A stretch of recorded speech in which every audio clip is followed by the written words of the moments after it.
The first sound anyone noticed wasn't the shouting. It was the sharp crack of a crutch hitting the wooden planks of Santa Monica Pier, followed by a soft gasp that sounded like it had been forced out of a very small chest.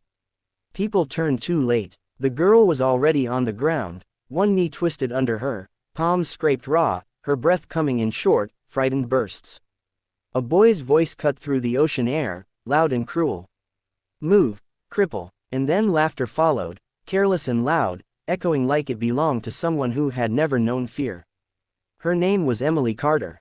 She was 16, visiting from Vancouver with her mother, seeing the ocean for the first time without a cold wind biting her face. Emily had been born with a damaged leg. Doctors called it permanent. Kids at school called it everything else. She walked with a brace and a single crutch, slower than most, but she walked with her head up. Today, she had asked her mom if she could go a little ahead, just to feel independent for once. Just for 5 minutes. The boys were tourists too, older, louder, feeding off each other's confidence. One of them nudged her crutch away with his foot. Another kicked sand toward her brace. People watched. Some froze. Some looked away. A woman lifted her phone but didn't move closer. Emily's cheeks burned hotter than the California sun. She reached for her crutch with shaking fingers, fighting tears she had promised herself she wouldn't cry today. Her mother heard the laughter before she saw her daughter. The sound turned her stomach cold. She ran, heart pounding, shouting Emily's name, but the crowd was thick, and fear made every step heavy. Emily looked up and saw her mom pushing through strangers, panic written across her face. That look hurt more than the kick. Emily hated being the reason for that look. Then the ground seemed to hum. At first it felt like the pier itself was vibrating.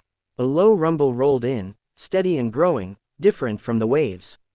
Heads turned again. From the far end of the pier, motorcycles appeared, one after another, chrome flashing, engines roaring like thunder held too long. They came in a line that didn't break, leather jackets marked with patches, helmets gleaming under the sun. The laughter stopped. The bikers didn't rush. They slowed, surrounding the space like water filling a hollow.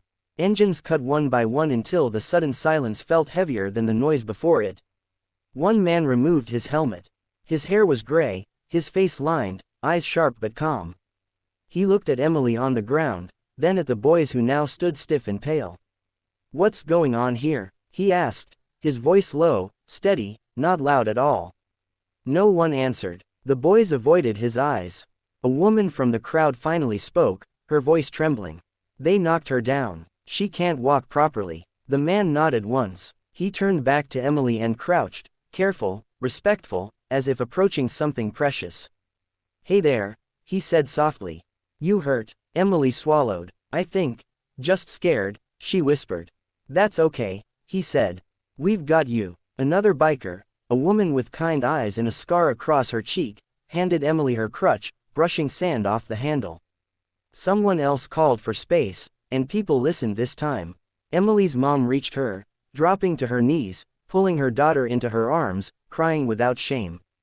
The bikers stood like a wall, not aggressive, just present. The gray-haired man finally looked back at the boys. "You think strength is kicking someone who's already fighting just to stand?"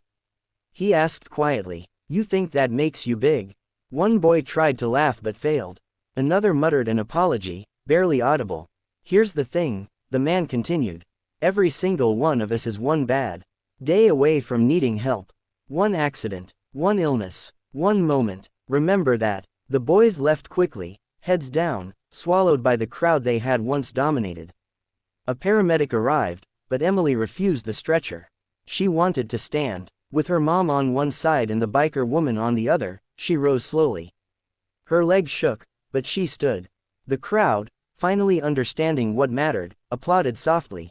Emily felt something shift inside her chest, something warm and strong. Before they left, the gray-haired man knelt again. "We're riding north," he said. "If you ever hear bikes and feel scared, remember today. Sometimes the loudest engines belong to people with the softest hearts." Emily nodded, tears slipping free now, not from pain but from relief. "Thank you," she said. It didn't feel like enough, but it was all she had. That evening, back at the hotel, Emily looked out at the ocean as the sun sank into it. She replayed the moment again and again, not the kick, not the words, but the circle of protection, the strangers who chose to stop, to see her, to stand up when she couldn't. For the first time in a long while, she didn't feel small. And somewhere on the highway, a sea of bikers rode on, engines humming, carrying with them the quiet truth that real strength doesn't push people down. It shows up, surrounds the vulnerable, and reminds the world that kindness, when it moves together, is louder than cruelty will ever be.